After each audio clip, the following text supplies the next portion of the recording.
GST வரி குறைப்பால் இந்தியர்கள் 2.5 லட்சம் கோடி ரூபாய் சேமிக்கலாம் என்று கூறும் பிரதமர் மோடி 8 ஆண்டுகளுக்கு முன்பே வரியை குறைத்திருக்கலாமே என்று முதலமைச்சர் மு.க.ஸ்டாலின் கேள்வி எழுப்பியிருக்கிறார். ஜிஎஸ்டி வரி குறைப்பு தொடர்பாக எக்ஸ் பக்கத்தில் பதிவிட்டுள்ள முதலமைச்சர், ஜிஎஸ்டி வரி குறைப்பாலும் வருமான வரி விலக்குக்கான உச்சவரம்பை உயர்த்தியதாலும் இந்தியர்கள் 2.5 லட்சம் கோடி ரூபாயை சேமிக்கலாம் என பிரதமர் கூறியுள்ளதை சுட்டிக்காட்டியுள்ளார்.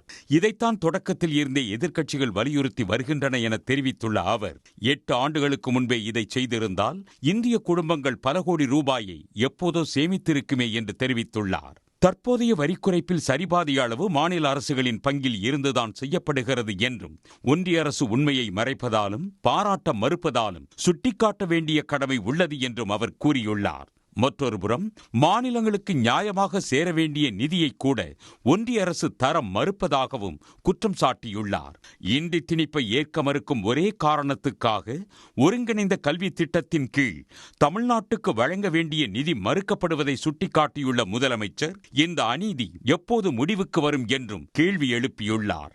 மக்களுக்காக முன்னிற்கும் மாநில அரசுகளை தண்டிப்பதன் வழியாக இந்தியா வளர்ச்சி பெற முடியாது என கூறியுள்ள முதலமைச்சர், கூட்டாட்சி கருத்தியலுக்கு மதிப்பளியுங்கள் என்றும் உரிய நிதியை விடுவியுங்கள் என்றும் வலியுறுத்தியுள்ளார்.